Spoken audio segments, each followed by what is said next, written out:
Hello everyone and welcome to my channel. I hope everyone is having a wonderful day. Before we begin, please hit the subscribe button and give this video a thumbs up. Weeks had passed since the Forrester mansion's tension reached a peak that would alter everything, but it was still thick, enough to choke anybody passing through the halls. The decision that would surprise everyone who had been following the complex web of love, treachery, and longing was ultimately made by Ridge Forrester, whose heart had been a battleground between Brooke and Taylor. For decades, he chose Taylor. Taylor stood in her favorite spot on the sun-drenched veranda, her hands clutched tightly in front of her, attempting to control the maelstrom of emotions she was feeling as the words spread like wildfire through the lavish rooms of the Forrester estate. She experienced a wave of relief, validation, excitement, and vindication, all of which combined to create an exhilarating mixture that caused her heart to race. Her had always felt deep inside that Ridge and her would eventually find one other again. But now that he was no longer with Brooke, the finality of it seemed almost unreal. With a contented, almost playful grin twisting on her lips, she muttered under her breath, "I knew it. You choose me." As though everything had finally come together for her. Unshed tears, the type that came from triumph and love at last, rather than despair, glistened in her eyes. Taylor could hear the barely discernible voices of family members speculating over Ridge's startling choice, the distant echoes of conversation in the mansion's big hall, the gentle clinking of crystal glasses, and the staff's quiet whispering. It didn't matter, though. The bubble of contentment she had encased herself in was impervious to all the whispers, doubting gasps, and disbelieving looks. She had struggled, plotted, prayed, and suffered more heartbreaks than she wanted to remember, each one leaving scars on her heart, but they had all brought her to this point. Before he even said a word, Ridge's presence loomed behind her, his familiar scent, a blend of aftershave and something uniquely him, filling her senses and weakening her knees. He still had the same calm, dominating presence that had drew her to him years before, but it now had a softer, more vulnerable undertone that only those who knew and loved him well could sense. His voice was low, resonant, and slightly hesitant as he said, "Taylor," revealing the weight of his own personal journey. She exclaimed, "I can't believe this is real," and moved closer, her hands shaking as they lingered over his chest. She wanted to touch him, to feel that his decision was real, and not just a wishful thinking fantasy. Even after all these years, the gentle smile that made Taylor's tummy turn around was curled into Ridge's lips with a tone of unvarnished honesty that cut through all the clutter of the past, the lies and the miscommunications. He said, "I've thought about this every single day. Taylor Brooke, she's amazing in her own right. Yet what my heart knows I can't refute. It's you. You have always been the one." A mixture of delight and incredulity squeezed Taylor's chest as if she had to pinch herself to be sure the moment was genuine. She repeated, "I knew it," this time with greater assurance and volume, allowing the words to reverberate like a triumphant hymn. "I had faith that you would get back to me, Ridge. I never questioned us. Never." The air appeared to buzz with energy because of the unmistakable and electrifying magnetic pull that existed between them. Ridge's fingers brushed hers with such affection that she shuddered as he reached for her hand. The warmth of that contact dispelled the burden of previous betrayals, the agony of years lost, and the intricacy of love with another woman, as though the stars had moved to allow for this reunion. Taylor sensed that the universe was aligning itself. All of the debates, the plotting, and the late nights spent wondering what might have been vanished in that moment, leaving behind a blissful clarity. She had always known it, and Rydich's admission now confirmed every hidden tear she had wept, every restless night she had wished for him, and every tiny hope that would not die. Ridge eventually murmured, "I choose you, Taylor," his voice firm and unflinching. Now, the assurance in his voice, reassuring her when she let herself lean against him and felt the comforting rhythm of his beating beneath her hand. Taylor's heart skipped a beat.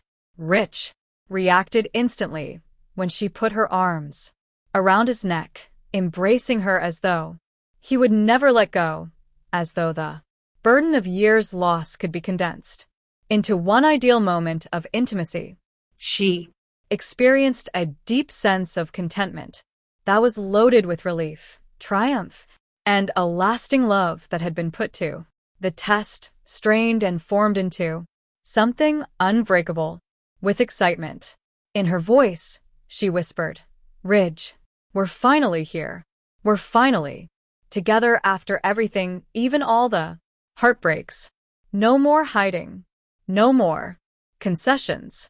Only us."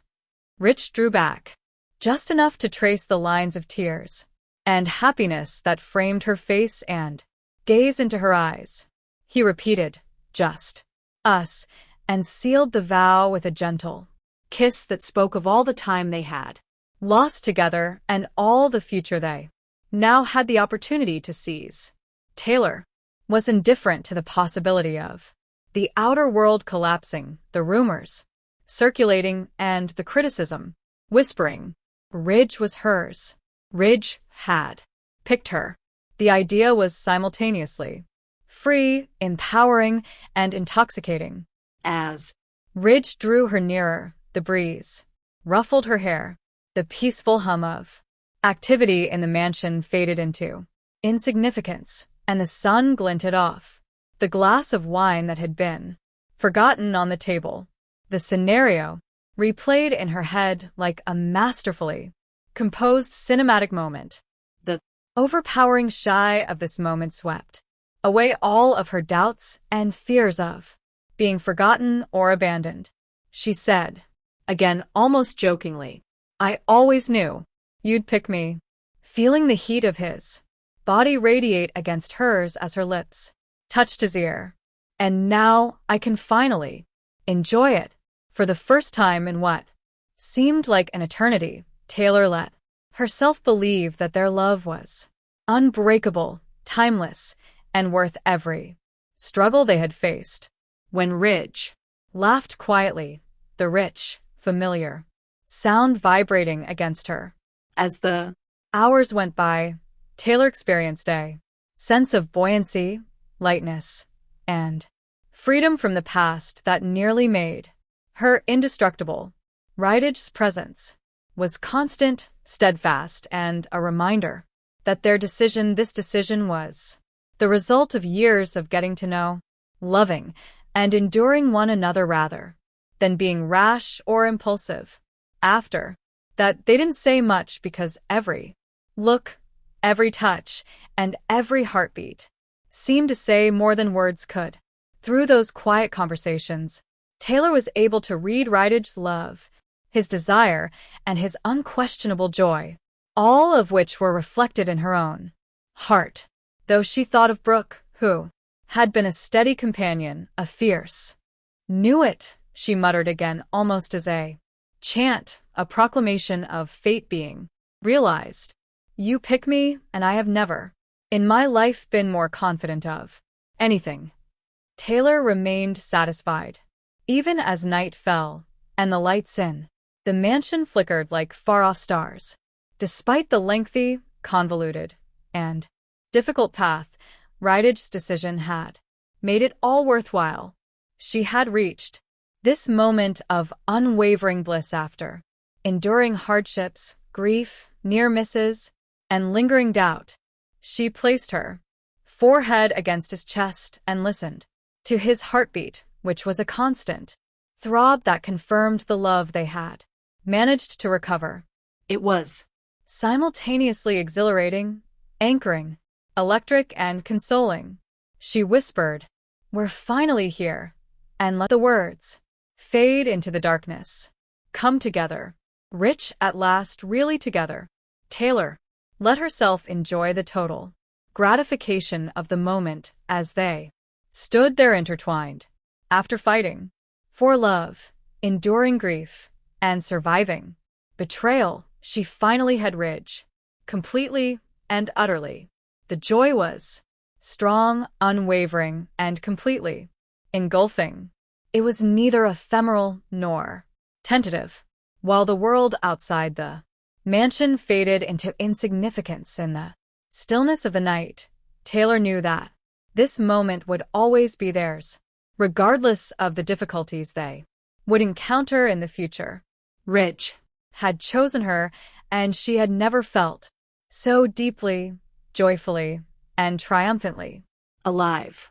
"I knew you would pick me, Rich," she muttered one last time, her voice a mix of relief, love, and uncontrollable joy. "And now it's all I could have ever imagined." Like a thunderclap, the news of Rydage's choice shook the Forrester mansion and all the people living there. Long convinced that her love for Ridge was unwavering and unavoidable, Brooke Logan was caught off guard, saddened, and completely unprepared for the finality of his decision. Every echo of Rydage's footfall carried the weight of treachery in Brooke's ears, and the mansion's exquisite sunlit living room, which had previously been full of laughter and comfortable familiarity, suddenly felt chilly and empty. Behind her dazzlingly blue eyes, she stood, motionless, the glass of wine she had been lazily holding quivering in her hand, the deep crimson liquid reflecting the maelstrom of emotions storming within her: disbelief, hurt, and a burning sense of inadequacy. She had never felt so strongly before, were all at the forefront of her racing mind. For Taylor, a woman who had been her rival, her shadow, and in Brooke's eyes, her rival for decades, Ridge had abandoned her love, and her past. In the meantime, Taylor could feel the tension coming from the center of the mansion as she and Ridge were ensconced in the peaceful joy of the veranda. Although she had always knew Ridge loved him deeply, the knowledge of his decision suddenly gave her a victorious, almost ecstatic emotion that she was barely able to control. The joy that was pulsing through her veins was strengthened by every grin Ridge gave her and each soft touch of his hand. She had persevered, waited, and struggled, and now at last her endurance and patience had paid off. She was not filled with guilt at the prospect of Brooke's probable destruction, but rather with a serene recognition that fortune had worked in her advantage. This was her triumph, her love moment back, and she was going to enjoy it to the fullest. Brooke's poise broke down with each second after they were back inside. She was troubled by the vision of Rydage's confident, steady eyes and the gentle smile he had saved for Taylor. The fact that Rydage's heart had always been sensitive to Taylor's presence, and that she could no longer claim his warmth and devotion was evident to her.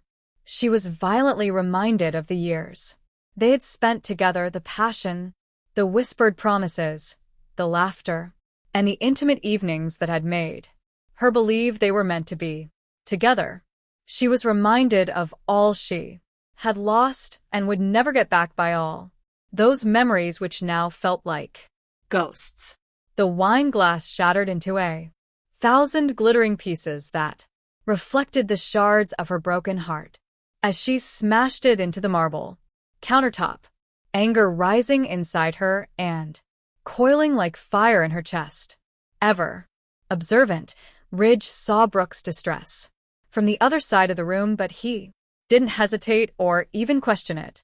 Even if it meant seeing Brooke suffer, he would respect the decision his heart had made. As he walked toward her, a mixture of resolve and compassion was visible in his eyes, which had a quiet firmness. "Brooke," he murmured, "I know this hurts," in a quiet voice that was calm, measured, and kind, as though he were attempting to protect her from the full intensity of her suffering. With a look of hurt, betrayal, and incredul on her face, Brooke glanced up at him. "Are you hurt? This is more than just hurt, Rich. Everything I held dear has been destroyed by you." Her voice broke with passion as she added, You've chosen her." Ridge's eyes remained fixed on the charge, which hung thick and piercing in the air. "Yes, Brooke." He acknowledged, his tone of truth piercing the tension like a dagger. "I've already decided. It's Taylor. Taylor has always been involved. My heart can no longer be denied." With each sentence serving as a devastating confirmation of the reality Brooke had been dreading, the words struck her like thunderclaps. Her eyes welled with tears, but she fought her anguish with dignity and refused to let them go right away. She turned away and began to pace the room agitatedly, her mind racing with unavoidable memories, accusations, and inquiries. Still standing on the balcony, Taylor, meanwhile, experienced a wave of silent validation. She didn't boast, but she felt a sense of almost religious joy knowing that Ridge had picked her in spite of everything. As the evening wore on, Ridge and Taylor withdrew to the seclusion of his study, a space replete with memories of their past and the comforting aroma of leather and cedarwood. The family photos on the walls served as a reminder of all they had been through, including heartbreaks, tribulations, and years of longing. Now, they could start rebuilding inside those walls and recapture the love that had never really left them. Rich took a seat next to Taylor as she sunk into the soft recliner, their hands clasped together in a silent pledge of commitment and stability. With her voice shaking with emotion, Taylor muttered, "It's unbelievable that we're finally together. After all these years and after everything." Rich removed a lock of hair from her face with a gentle, respectful, and completely familiar hand. "Taylor, it's true. Every decision, every emotion, every moment, all of it is genuine. This time, I'm not going anywhere." The mansion appeared to hold its breath outside the study. The bitter pain of loss was eating away at Brooke's dignity as she began to pace the hallways with a growing sense of impatience. She had been Ridge's go-to woman, the one who understood him better than anyone else. And now she felt displaced, supplanted, and nearly invisible. The mansion seemed to taunt